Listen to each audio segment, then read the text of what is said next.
नमस्कार, बहुत स्वागत है आप सभी का। आप देख रहे हैं IBC 24 और हमारे स्पेशल सेगमेंट धान पर घमासान में आप सभी का स्वागत है।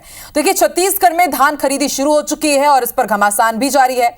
धान खरीदी को लेकर विपक्ष के आरोपों पर पलटवार करते हुए कुछ दिन पहले मुख्यमंत्री विष्णुदेव साय ने कहा था कि किसानों से प्रति एकड़ 21 क्विंटल धान की खरीदी की जा रही है। कुछ लोग बेवजह भ्रम फैला रहे हैं और भ्रम फैलाने वालों के खिलाफ सख्त कार्रवाई की जाएगी। सीएम साय के इस बयान पर अब पीसीसी चीफ दीपक बैज ने चुनौती दे दी है। उन्होंने धान खरीदी केंद्रों में अव्यवस्था का आरोप लगाया और कहा कि हिम्मत है तो उन पर एफआईआर करके दिखाएं। भाजपा विपक्ष को डराने की कोशिश ना करे।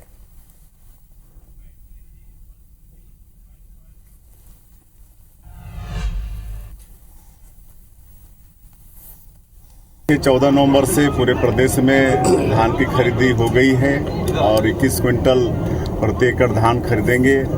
इसमें गुमराह किया जा रहा है, लेकिन मैं फिर आप लोगों के माध्यम से कहना चाहूँगा कि सरकार के कमिटमेंट में है, मोदी की गारंटी में है कि हर एकड़ में 21 क्विंटल धान खरीदेंगे और वो सरकार खरीदेगी और सब कुछ ठीक ठाक है। और सरकार बहुत ध्यान दे रही है कि किसानों को किसी भी तरह से धान बेचने में परेशानी मत हो। मैं तो बोल रहा हूँ ना, इस सरकार को चुनौती देता हूँ। आपने सोसाइटी वाइज, उस खरीदी केंद्र वाइज अनावरी रिपोर्ट आपने तैयार किया है। क्या अनावरी रिपोर्ट आप सार्वजनिक करेंगे? हिम्मत है तो सार्वजनिक करिए अनावरी रिपोर्ट, तब आपका दूध का दूध और पानी का पानी सामने आ जाएगा। किसको एफआईआर देने का आप धमकी दे रहे हैं? हिम्मत है तो दीपक बैज एफआईआर करिए। आप सबसे पहले करो चोरी और ऊपर से सीना चोरी, वरना नहीं चलेगा। आप अपनी नाकामी को छुपाने के लिए डरा धमका सकते हैं, लेकिन हमें नहीं डरा धमका नहीं सकते हैं। तो आपने सुना किस तरह से दीपक बैज ने यहां पर खुली चुनौती दी है कि यदि आप धमकाएंगे तो हम डरने वाले नहीं हैं और यदि हिम्मत है तो हम पर एफआईआर आप करके देखिए। तो कुछ लोग बेवजह भ्रम फैला रहे हैं, ये कहना था सीएम विष्णुदेव साय का। उनका कहना है कि हम प्रति एकड़ 21 क्विंटल धान की खरीदी कर रहे हैं, सब कुछ ठीक तरीके से चल रहा है, भ्रम फैलाने वालों पर सख्त कार्रवाई होगी। और अब आप देखिए, दीपक बैज ने पलटवार किया है। उनका कहना है कि आप जाकर के धान खरीदी केंद्रों पर देखिए कि किस तरह से वहां पर व्यवस्थाएं हो रही है, वहां पर बंदरबाट किया जा रहा है और अब इसको लेकर के कांग्रेस बहुत जल्द एक आंदोलन, एक अभियान भी करने वाली है।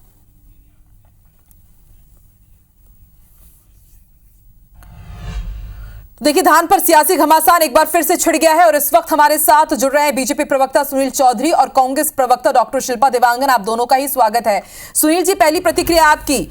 सीएम विष्णुदेव साय ने साफ यहां पर चेतावनी दी थी और देखिए चुनौती स्वीकार कर ली है दीपक बैज ने। उनका कहना है कि व्यवस्थाएं इतनी है और यदि हिम्मत है तो एफआईआर करके बताइए। ये चुनौती एक्सेप्ट करेगी क्या बीजेपी? राम राम, जय जोहार, जय छत्तीसगढ़। देखिए, दीपक बैज जी को उनके पार्टी के लोग भी गंभीरता से नहीं ले रहे हैं, इसलिए वो मुद्दे तलाशने के लिए अनर्गल बयान दे रहे हैं। दीपक बैज जी में हिम्मत है तो आए और जाकर के बताए कहाँ पर कोई तथ्यात्मक आंकड़े दे। ये घर में बैठ करके, ऑफिस में बैठ करके बयानबाजी होगा। माननीय विष्णुदेव साय जी की सरकार पूरी प्रतिबद्धता के साथ जो है 2024-25 के लिए 27,68,000 किसानों का जो पंजीयन हुआ है और जिसमें से 1,45,000 नए किसान शामिल हैं।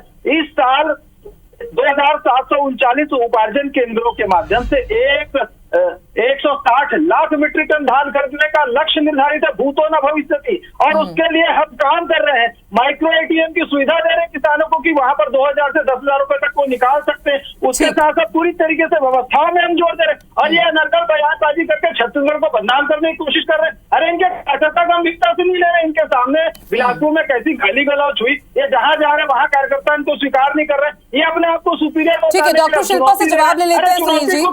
अपने कार्यकर्ताओं की भाई। ठीक है, डॉक्टर शिल्पा, क्या मुद्दे नहीं है अब कांग्रेस के पास, इसलिए धान खरीदी को लेकर के जनता में भ्रम फैलाने की कोशिश कर रही है कांग्रेस? सीधा आरोप है भाजपा का। देखिए, धान खरीदी और धान के उठाव से ही छत्तीसगढ़ की समृद्धि निर्भर करती है, परंतु भारतीय जनता पार्टी की सरकार, विष्णुदेव साय की सरकार जब से बनी है तब से ऐसे षड्यंत्र, कृत्रिम षड्यंत्र रचे जा रहे हैं जिसमें धान का उठाव कम से कम हो। इनकी नीति और नीयत इसी तरीके से नजर आती है।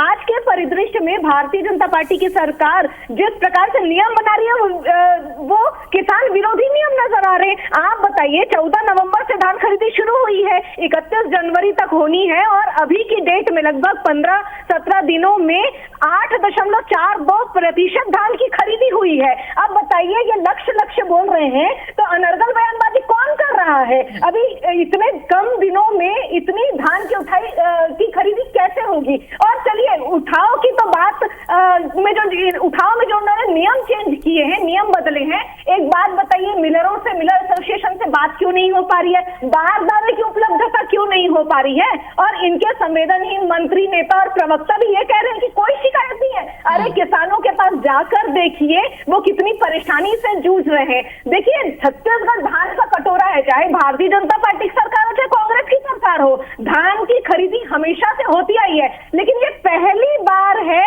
जिसमें धान के लिए किसानों को भटकना पड़ रहा है, नुकसान हो रहा है, उठाव में परेशानी आ रही है और तमाम तरीके के बारदाने की ठीक है, उत्तर दीजिए सुनील जी कुछ खबरें ऐसी आई भी है कि वहां पर ठीक है मैं उत्तर ले लेती हूँ डॉक्टर शिल्पा। सुनील जी, कुछ खबरें ऐसी आई भी है कि खरीदी केंद्रों में ठीक से यहाँ पर व्यवस्थाएं नहीं है, तो ऐसे में यदि आप सिचुएशन एक्सेप्ट कर लेंगे तो बहुत इजी नहीं हो जाएगा कि आप किसानों को तमाम सुविधाएं दे पाए?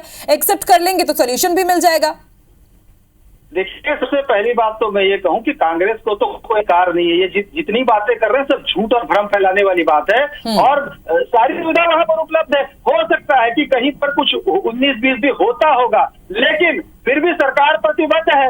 हम किसानों के प्रति पूरी जवाबदेही के साथ सभी धान केंद्र बायोमेट्रिक डिवाइस के माध्यम से धान की खरीदी हो रही, बारदाने, पानी, छांव की पर्याप्त व्यवस्था सुनिश्चित की गई है, शिकायत के निवारण के लिए हेल्पलाइन नंबर जारी किए गए हैं, सीमावर्ती क्षेत्र में जो धान आता था उसकी निगरानी के लिए चेक पोस्ट स्थापित किए हैं। आप देखेंगे कि ये बाहर कर रहे हैं कि 14 नवंबर से क्यों खरीद रहे? अरे धान गीला धान खरीद लेंगे क्या? आपके जो भी शासन पिछली बार गिरदावरी के नाम पर आप लोगों ने रखवाली किया, किसानों के साथ छल किया, आज बात के धान काटे के आप लोग बेचे। अरे अभी पटवारियों को मिला है नोटिस, जहाँ पर तालाब था वहाँ पर धान बो देते थे। फर्जी किसानों के जो सम्मान निधि मिलती है उसका फर्जी रिपोर्ट ला कर दिए। कहाँ असम के किसान, तो वहाँ कलकत्ता के किसान, बंगाल के किसानों को सूची जारी करते थे, उनको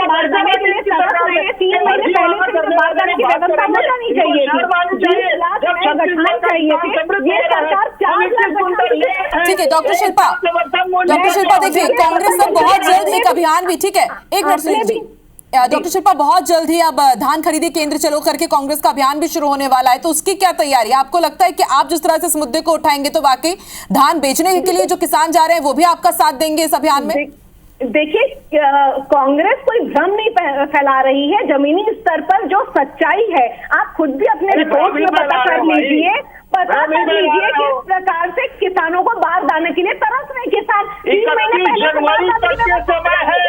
अभी तो 20 लाख नए किसान की हो जानी चाहिए थी व्यवस्था, ये सरकार 4 लाख जुटा नहीं पाई है। आप बता दीजिए 4 लाख अब जुटा नहीं पा रहे। राइस मिलरों का हड़ताल में जो चल रहा है उनसे बातचीत नहीं हो पा रही है,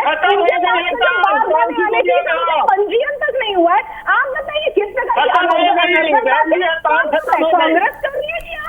सुनील जी, ठीक है, दीपक बैज ने जो चुनौती दी है, एक मिनट डॉक्टर शिल्पा, सुनील जी जो दीपक बैज चुनौती दे रहे हैं कि हिम्मत है तो उन पर एफआईआर करके दिखाइए, इस पर क्या प्रतिक्रिया? देखिए, ये वही लोग हैं जब ईडी कार्रवाई करती तो ईडी कार्यालय में जाकर के डी करते हैं, कांग्रेस से वो टारगेट। अरे कानून सम्मत, विधि सम्मत काम करो, कार्रवाई होगी तो इनके लोग ढोल बजाते पहुंच जाएंगे। देखिए, हमारे खिलाफ कार्रवाई कर रहे हैं, तो कानून तोड़ना और छत्तीसगढ़ को बदनाम करने की कोशिश करना। रहे छत्तीसगढ़ के आप नागरिक हो, यहाँ का खाते हैं,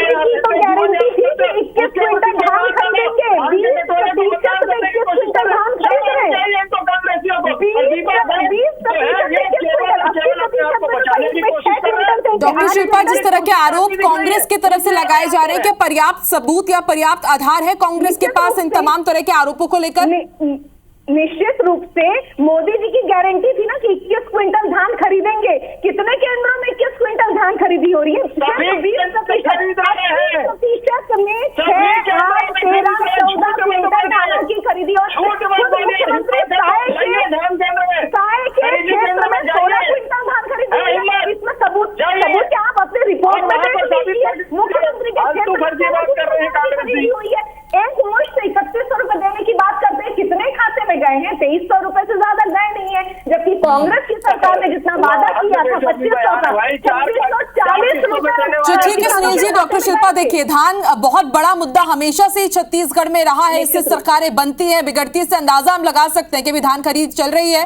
धान खरीदी की पहले भी हमने देखा कि कितनी सियासत इसमें हुई है और अब भी सियासत जारी है और लगातार जारी रहेगी, क्योंकि धान बहुत बड़ा मुद्दा है। अब देखते हैं कि जनता इसे कितने अच्छे से समझ पाती है और वाकई अब यदि धान खरीदी केंद्रों में अव्यवस्थाएं हैं तो सुनील जी जिम्मेदारी तो बनती है सरकार की कि उन तमाम अव्यवस्थाओं को दूर करे ताकि किसानों को परेशानी ना हो। अब प्रायोरिटी तो यही होनी चाहिए। बहुत बहुत शुक्रिया सुनील जी, डॉक्टर शिल्पा हमारे साथ जुड़ने के लिए। जी नमस्कार। देखिए, दीपक बैज की चुनौती पर भाजपा नेताओं ने पलटवार किया है। भाजपा प्रदेश अध्यक्ष किरण सिंहदेव ने कहा है कि प्रदेश में धान खरीदी का काम सुचारू रूप से चल रहा है, लेकिन कांग्रेस भ्रम का वातावरण तैयार कर रही है। वहीं बीजेपी विधायक है गोमती साय, उन्होंने भी कहा है कि कांग्रेस धान खरीदी केंद्रों में अव्यवस्था चाहती है, इसीलिए इस तरह के बयान दे रही है। अब कांग्रेस जब ये काम व्यवस्थित और सुचारू रूप से चल रहा है, एक दो जगह कहीं छोटा मोटा आया होगा, उसको भी व्यवस्थित कर लिया गया है। भ्रम का वातावरण तैयार करना ये कांग्रेस का पहला काम है। तो इनका तो नीति ही वही है, जो मन में रहता है वही करते हैं। दंगा फसाद फैलाने में इन लोगों का कोई धान खरीदी में वही चाह रही है। ये धान खरीदी केंद्र में भी निश्चित है यही चाह रहे हैं, तभी तो ऐसा बोल रहे हैं। जबकि पूरा प्रदेश में धान खरीदी केंद्र में जाकर के देखेंगे तो बड़े शांतिपूर्वक ढंग से धान खरीदी हो रहा है।